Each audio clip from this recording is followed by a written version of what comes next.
안녕하십니까. 여행제 상담 전문 약사 김주한 약사입니다.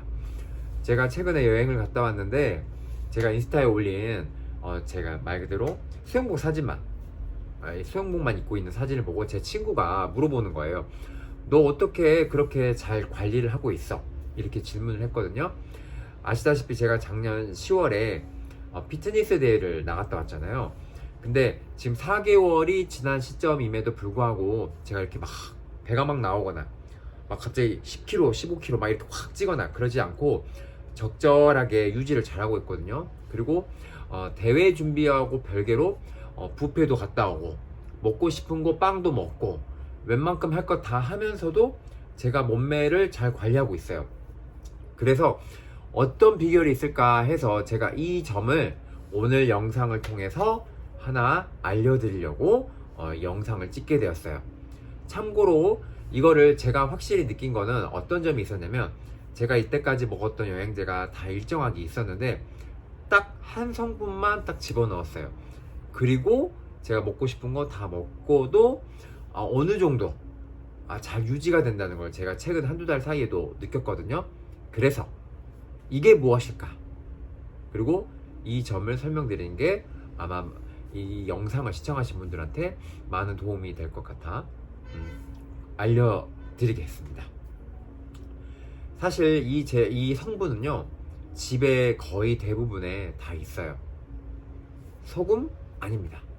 설탕 아닙니다. 자, 웬만하면 아실 것 같은데요. 주부분들은 아마 요리를 하실 때 아마 한 번씩은 다 쓰셨을 거예요. 뭐냐면 식초예요. 저는 참고로 어떤 걸 먹었냐면, 요즘 유행하기도 하고 예전에도 유행을 했지만 사과식초를 먹었어요.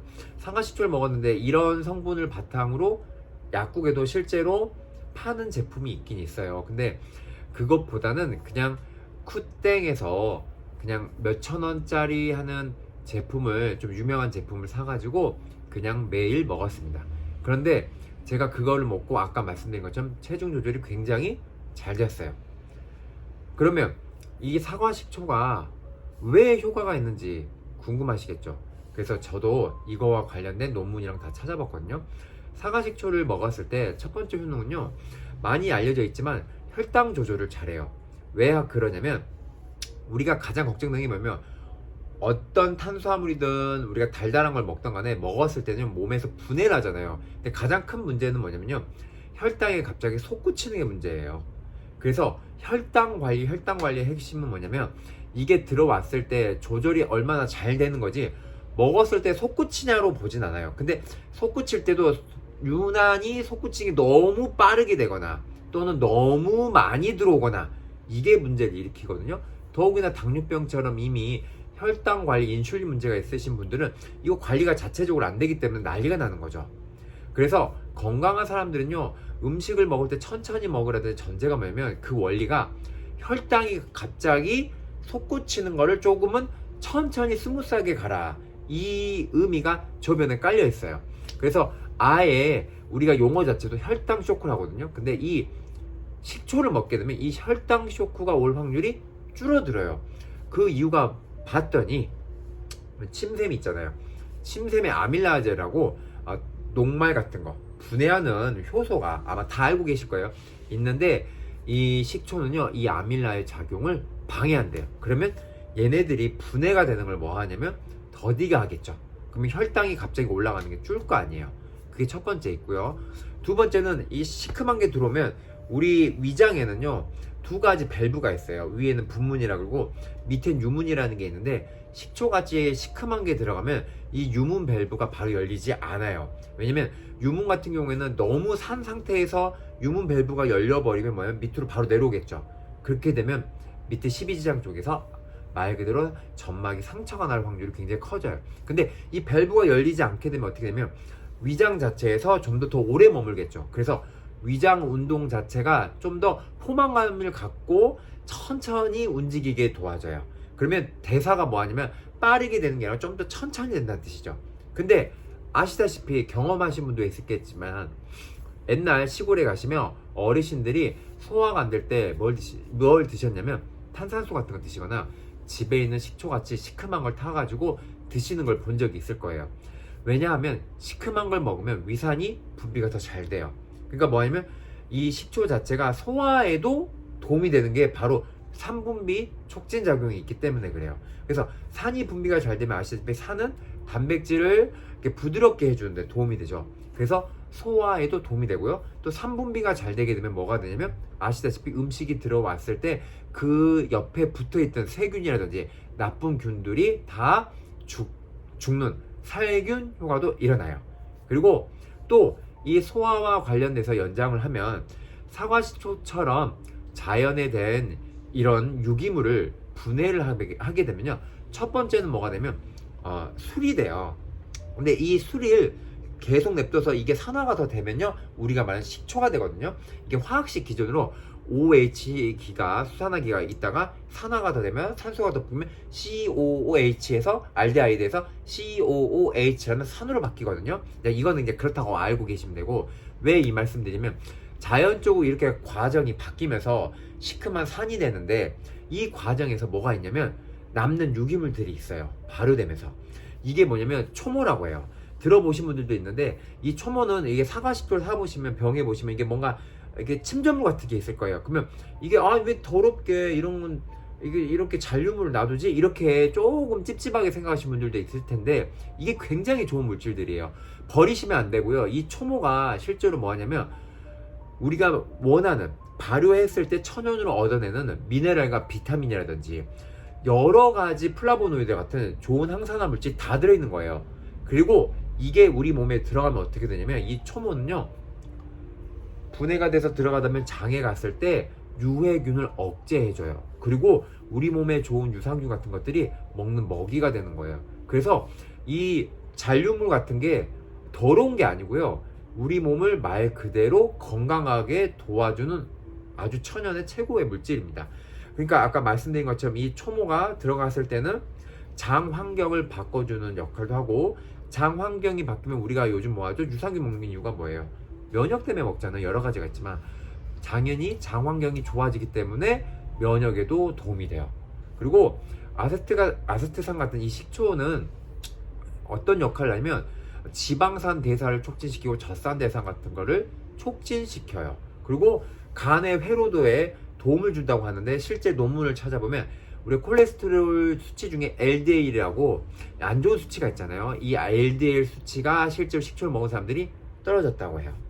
이렇듯이 식초는 먹었을 때 연구 결과들이 대부분 뭐라면 논문을 찾으면 다 뭐냐면 좋은 점이 많다, 어드밴티지가 많다고 나와요. 그래서 식초를 먹고 특별하게 불편하거나 문제가 있는 사람이 아닌 이상은 식초를 조금씩은 먹어라 이렇게 권장을 하거든요. 벌써 당부터 시작해서 간작용, 소화작용, 장상태 이렇게 연결되잖아요. 그래서 제가 이 점을 이용했을 때 다이어트에도 도움이 되었다고 말씀드리는 거예요. 그러면 이 식초를 선택할 때 주의사항이 있겠죠. 아무 식초나 먹으면 안 돼요. 전제 조건이 뭐냐면 식초는 아까 제가 말씀드렸지만 일반적인 빙초산이라고 말하는 화학적으로 된 그냥 그런 제품을 먹게 되면요, 아까 제가 말했지만 뭐가 있죠? 초모 같은 게 물질이 없어요. 그래서 반드시 뭐 해야 되냐면 사과식초처럼 유기농 그 자체를 분해한 거야 돼요. 뭐 식초가 여러 가지 있죠. 뭐 보리식초도 있고 감식초도 있고 여러 가지가 있잖아요. 그리고 우리가 유명한 빵에다 발라먹는 발사믹, 그 포도를 발효시킨 거잖아요. 그러니까 결론은 뭐냐면 화학적인 아니라 유기농을 반드시 발효한 거야 된다. 이게 첫 번째고요. 두 번째는 뭐냐면 식초는 말 그대로 산이기 때문에 산 분비가 많이 촉진된다 그랬죠. 말 그대로 여기 위산이 많이 말 그대로 위궤양이 있거나 위 점막에 상처가 있거나 위염이 자주 있으신 분들은 식초를 먹기 전에 반드시 위염 치료를 하셔야 돼요. 또는 저는 이제 저희 단골분한테 포도씨 기름 같은 걸 먼저 먹게 해요. 그러면 위 보호 효과가 나타나기 때문에 그런 걸 먹어도 좀 덜 쓰리거나 불편하다 하시거든요. 그리고 실제로 제가 전에도 영상에도 찍었지만 포도씨 기름 같은 지방산들은 위 점막 보호에도 도움이 되기 때문에 그런 요법을 일부러 위염이 있으신 분들 하는 경우도 있어요.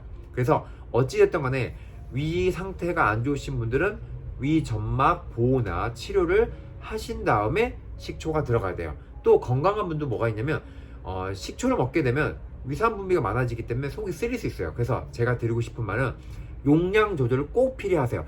개개인마다 달라요. 저 같은 경우는 밥 숟가락 기준으로 했을 때 한 숟갈도 먹어보고 절반도 먹어보고 해서 저한테 맞는 용량을 찾았어요. 그러니까 결국 뭐냐, 내 몸 상태에 따라 다르기 때문에 본인한테 맞는 용량을 찾아서 드시고 반드시 희석해서 드세요. 한 번에 드시면 굉장히 그 자극을 많이 받기 때문에 물에 적당량을 섞어 가지고 농도를 적게 해 가지고 한 모금씩 드시기를 권하고요. 그리고 굉장히 중요한 포인트가 있는데, 식초 자체라기보다는 식초를 먹고 났을 때 우리가 말 그대로 식초는 산이잖아요. 치아는 칼슘 덩어리죠. 그러니까 알칼리예요. 그래서 얘네들이 만나면 뭐가 되냐면 부식이 돼요. 그래서 식초를 먹었을 때 바로 양치를 하지 마세요. 왜 그러냐, 식초와 이 치아가 만나게 되면 부식돼서 여기에 약해져 있는 상태가 되거든요. 그래서 치아의 범랑질, 껍질이 굉장히 부들부들해져요. 근데 우리가 양치를 하게 되면 그 범랑질이 어떻게 되죠? 부서질 확률이 굉장히 높아져요. 그래서 바로 양치를 하시는 게 아니고요. 원래 식초를 먹을 때 어떤 사람들은 팁으로 빨대로 마시라고 하거든요. 근데 우리 빨대 없으면 어떡해요? 당연히 치아를 다 훑고 지나가니까 30분, 좀 더 넉넉한, 아니면 1시간 뒤에 양치를 하세요. 아니면 중간에 가글 한번 하시고 30분이나 아까 말씀드린 1시간 정도 지난 다음에 이렇게 닦는 식으로 양치를 하세요. 부식되는 현상을 줄일 수 있어서 우리가 흔히 말하는 부작용, 치아 마모증 같은 경우 이런 거를 예방할 수 있어요. 그리고 이 점에 관련해서 제가 논문도 찾아봤는데 치과 관련된 논문이었는데, 치아 마모증 환자를 봤더니 그 원인 중에 가장 큰 걸로 뭐냐면 시큼한 음식 같은 걸 자주 먹는 사람이라고 아예 써있더라고요. 그것도 참 재밌었고, 그리고 제가 친한 치과 의사 후배한테 이 점에 대해서 물어봤는데 실제로 논문들이 있대요. 뭐라고 하냐면 이 식초 같은 걸 먹었을 때 부식 현상을 탈회라고 하는데, 이런 현상들이 많이 일어날 수 있으니까 침 자체는 알칼리성이라서 침이 계속 나오는 순간, 어느 순간 시간이 30분이라든지 1시간 정도 지나게 되면 식초와 중화가 돼서 여기 아까 말했던 부식되는 현상이 조금 완화가 된대요. 그래서 양치도 그 다음에 하라는 거예요. 이렇게 따다다다 제가 찾아보거나 제가 또 한번 후배한테 물어봤는데도 역시 그런 말을 알려줘서 참 재밌었다, 이렇게 생각한 적이 있어요.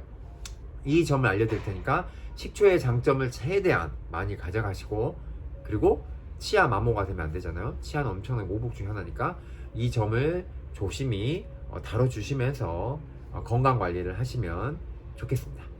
자, 이번에 인사이트는 식초였고요. 이 식초의 장점을 많이 이용하셔서 건강에도 도움이 되고 살 빼는데도, 살 유지하는데, 체중 유지하는데도 도움이 되시길 바랍니다. 제가 다음에 또 다른 인사이트로 찾아뵐게요.